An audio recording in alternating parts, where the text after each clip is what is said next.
Selamat pagi, semoga damai dan sejahtera dari Tuhan Yesus senantiasa memenuhi kehidupan saudara-saudara sekalian. Mari kita berdoa untuk mendengarkan firman-Nya. Ya Tuhan, seluruh kehidupan kami sungguh-sungguh terbuka untuk mendengarkan firman-Mu. Ya Roh Kudus, baharuilah hati dan hidup kami, sehingga kami sungguh dimampukan memahaminya dan terlebih dimampukan melakukannya dalam kehidupan kami. Di dalam nama Tuhan Yesus kami berdoa. Amin.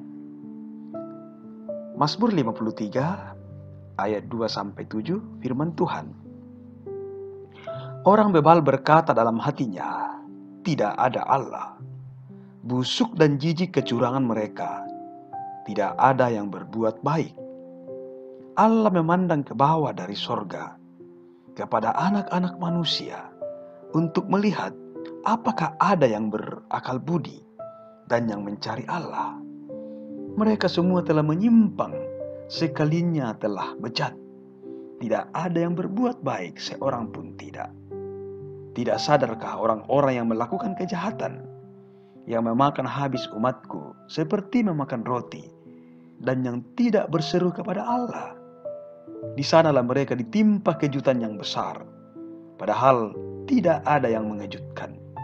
Sebab Allah menghamburkan tulang-tulang para pengepungmu, mereka akan dipermalukan, sebab Allah telah menolak mereka.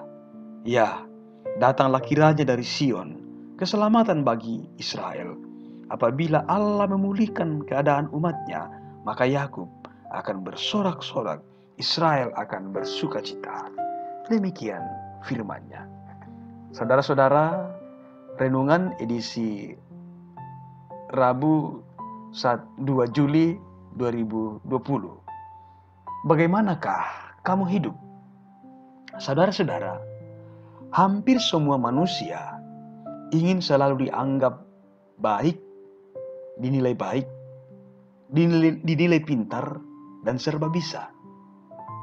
Dan hampir semua orang pasti akan merasa tersinggung dan marah besar jika mereka dikata-katai oleh orang lain dengan sebutan orang bodoh. Apalagi jika disebut orang bebal. Saudara-saudara, dalam teks aslinya, kata bebal diartikan sebagai orang yang bodoh, fool. Dalam bahasa Torajanya, tobaga. Orang yang jahat dan tidak menghormati Tuhan.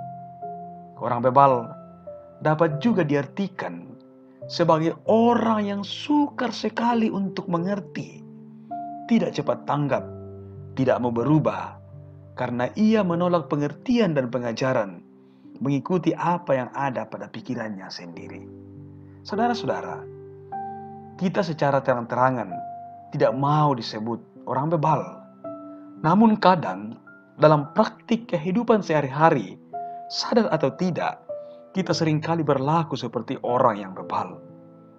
Jika dihubungkan dengan kitab Amsal, penulis Amsal secara gamblang menggambarkan keberadaan orang bebal sebagai orang yang emosinya sangat labil. Emosinya tidak bisa dikendalikan, sehingga amarahnya mudah sekali meledak-ledak.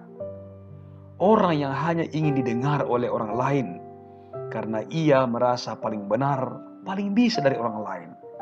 Orang itu juga suka sekali mencela, suka menghina, menghakimi, mencemooh orang lain.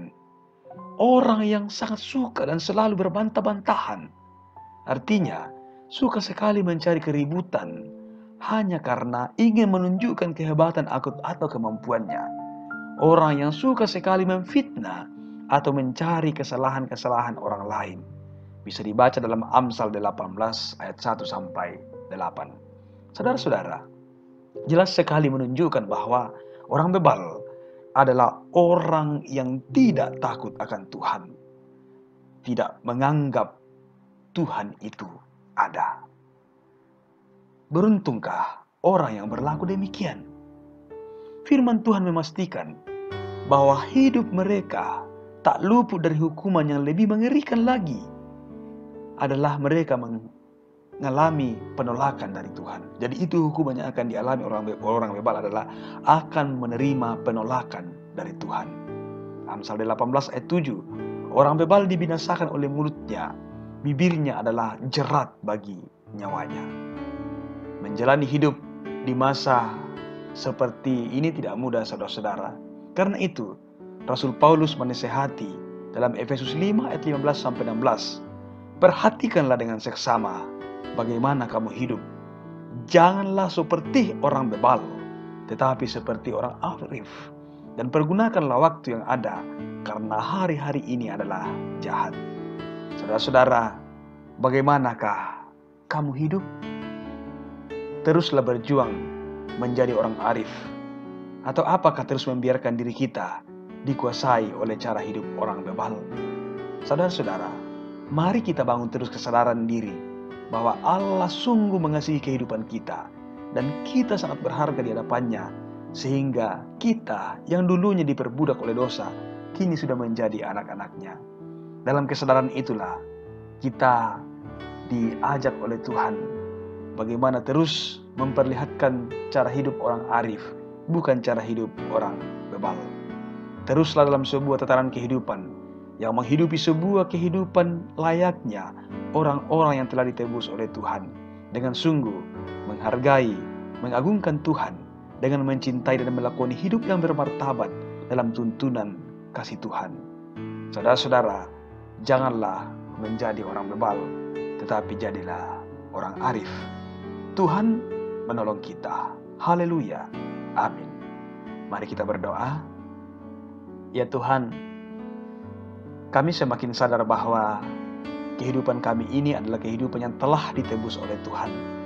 Karena itu, kami sungguh sudah menjadi anak-anak kesayangan-Mu. Oh Tuhan, mampukanlah kami dengan Roh Kudus-Mu, supaya kami semakin membenci kehidupan atau cara hidup orang bebal. Tapi biarlah kami semakin mencintai dan melakukan cara hidup orang arif.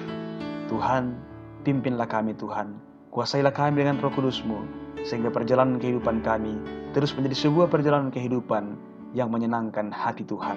Di dalam nama Tuhan Yesus, kami datang berdoa kepada Bapa di sorga. Amin.